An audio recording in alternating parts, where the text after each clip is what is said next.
I remember I picked Dragoon as my first class, and because I was a noob, I died a lot. And the first times people started calling me a floor tank, I was so confused. I was so confused for so long because someone in a dungeon once called me a floor tank, and then on stream people called me the floor tank. That you just tank the floor, and I didn't get the meme for like 2 weeks. I don't understand why people keep calling me the floor tank, and then I realized I was just being bullied. And it was great. It's great for everyone always says you should be a team player, but honestly, I've always felt like the best way to help the team is by crushing whatever obstacle that's in the way with my heavily toned squat routine. No, so that's it. it's No dancing. more playing for anybody else. I play for me, baby. Any reason the raid wipes from now on is no longer my fault. I only exist to make big numbers fly towards the screen and watch my skill bar light up like a Christmas tree at a rave party. Hey, and look, you bet we your precious DPS. patoot the progress preventers will be promptly pounded because this potent projector of pain will be peppering those beasties until your pack is paved with enough resulting pellets that every peddler will pray to be pampered. Why is this so painful? Why is this so painful? Oh man, I found a new ick. By a more palatable pacifist. Welcome to a crap guide to Final Fantasy.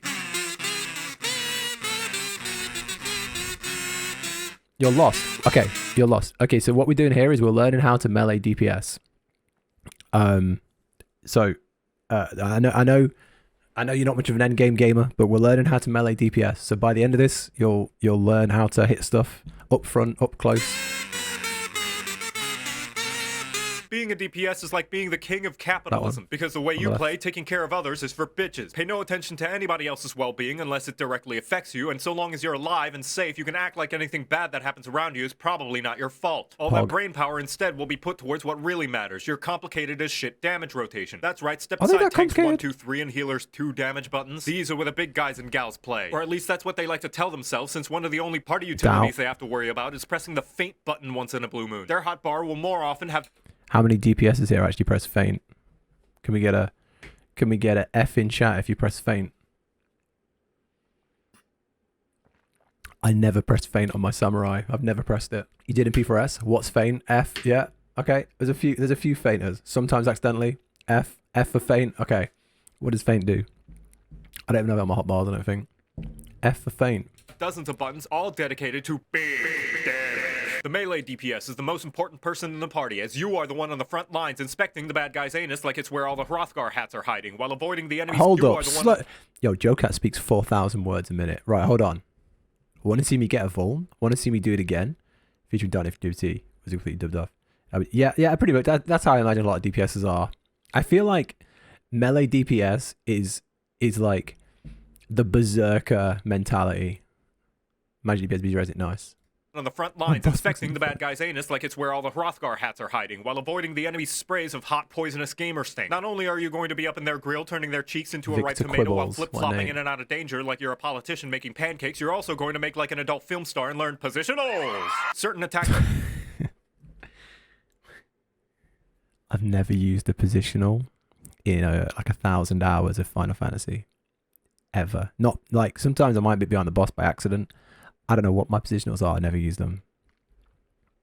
In your damage rotation will require you to land them in specific areas around the enemy target, specifically the rear and the flank, in order to deal additional damage. How do you tell where those positions are? By the massive disembodied titty underneath the target. See this nipple? That's the front, where the tank will be sucking on the sweet milkies that are tank busters. Which obviously means this conspicuous ticulus on the opposite end is the rear. What about the flank? That'll be on either side of the enemy. And if you're ever confused as to where each area begins and ends, a useful tip on how to tell is imagine there's a big X dividing each of the quadrants. Or you could just press true north and pretend positionals don't exist like it's an embarrassing memory of that time you did the Gangnam Style at school, unironically. The only time it isn't the case is when the enemy has a full ring without an opening, in which case you won't have to worry about any of that guff, and you can just sit there like an off-tank who's actually having fun. Otherwise, between hopping back... Why would an enemy have a full ring? What's that about? Why?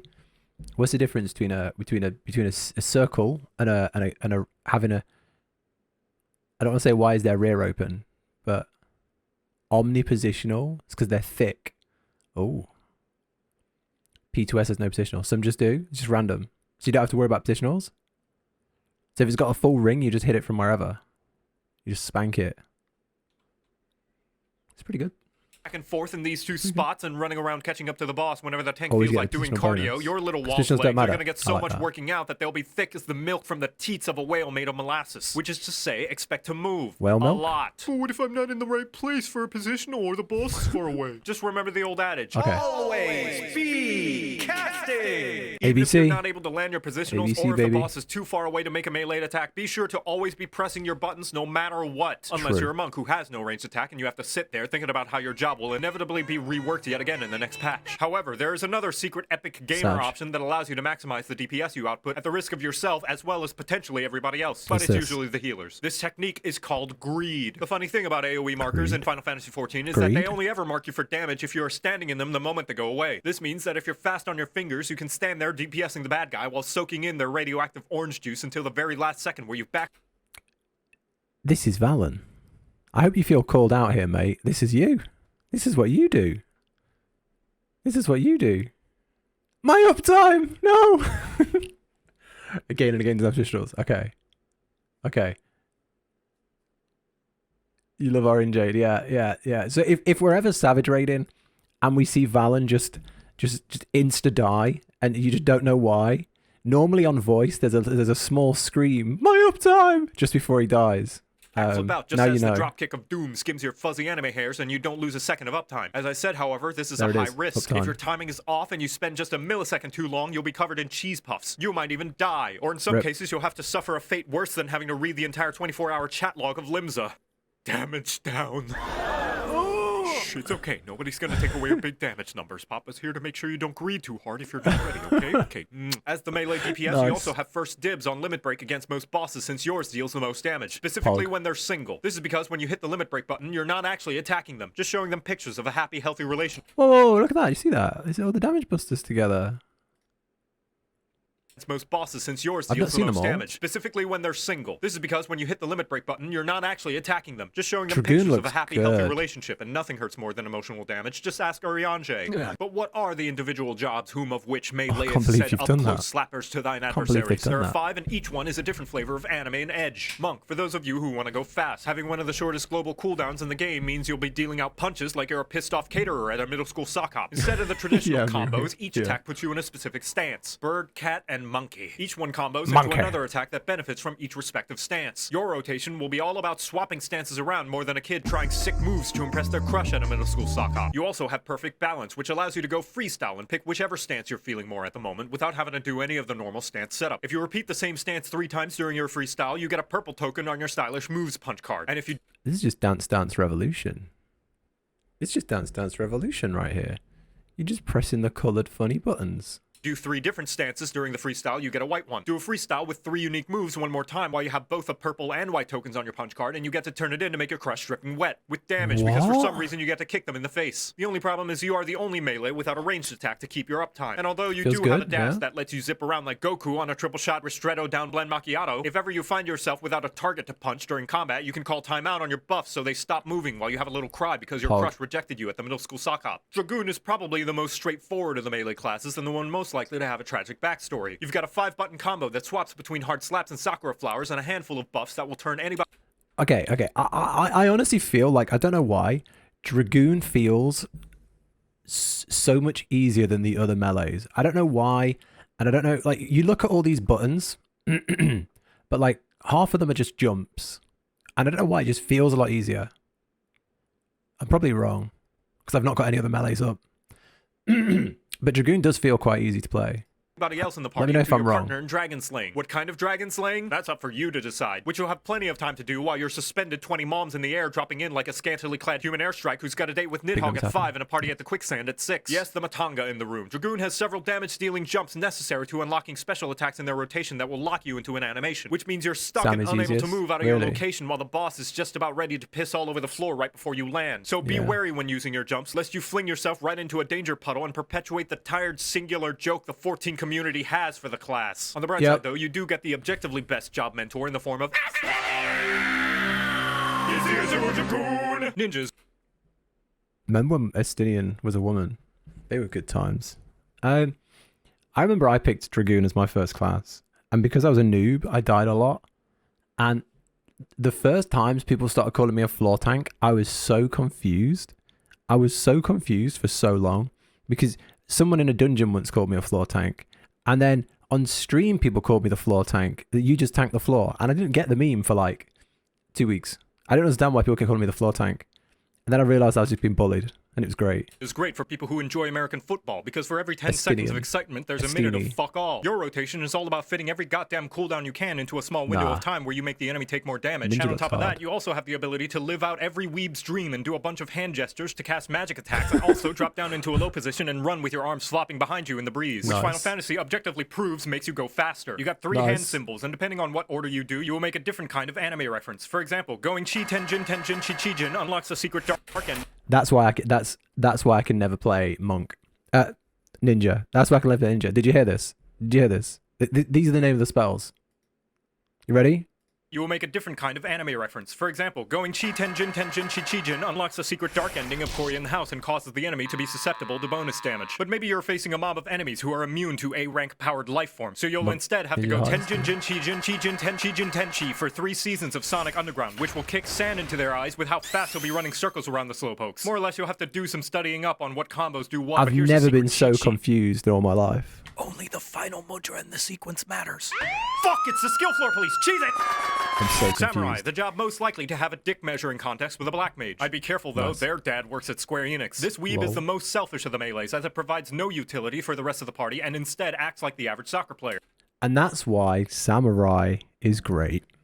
You just smooth brain and you just go 1, 2, 3, 4, big attack. 1, 2, 3, big attack. 1, 2, 3, big attack. And it's just so smooth brain, no utility. It's really fun. I find it very easy to play. I love it. Samurai's good. Except for the names, yeah. I don't know what any of the spells are called. I couldn't tell you a single spell. I really couldn't. True North. Sprint. Heal. That's it. That's all I know. Freestyle is the inaccessible, yeah. Simple on controller, really.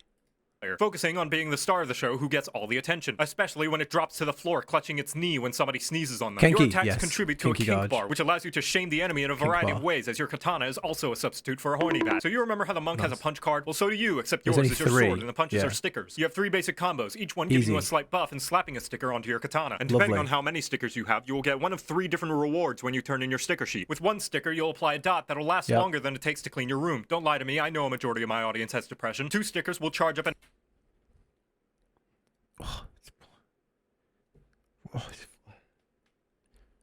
Targeted video and there. 3 stickers. No, just a samurai. Each sticker attack also gives you an additional separate sticker. And once you have 3 of those, you get to do an additional. Okay. And finally, the Reaper, the transfer student from Garlemald who got the rest to mauled at the fact that they think they're better than the rest of the melees. Which I mean, they are. Don't let any Reaper hear you say that. It'll go to their heads. Being the darkest and edgiest of melees means that your job gauge is the Dark Souls HUD. Similar to the Samurai, you build up a bar that can be spent on big slaps. And those big slaps give you edgy boy points that can be spent on additional big slaps. Except this time, they're coral blue number 5 semi-gloss lipstick. Once you've... Why does Reaper feel confusing? Is it easy? I remember like learning Reaper. I learned Reaper and Sage on the first day, like the introduction. And I was like, yeah, Sage is pretty cool. Sage is pretty interesting. And then Reaper just felt so confusing. It's piss easy. Really? I'm just dumb then. Okay. Cheers, chat. I'm just dumb. You've kissed enough boys to build up your fashion bar, you get to turn into a spooky ghost. Just hit flashes. You do the slice. You do the spooky slice. The spooky slice. Now your swings have some spice. You do the slice. It's just your soul that's the price. You do the slice. You do the spooky slice. And now you know how to play Melee. You're welcome. Oh, that's never happened. Is that it?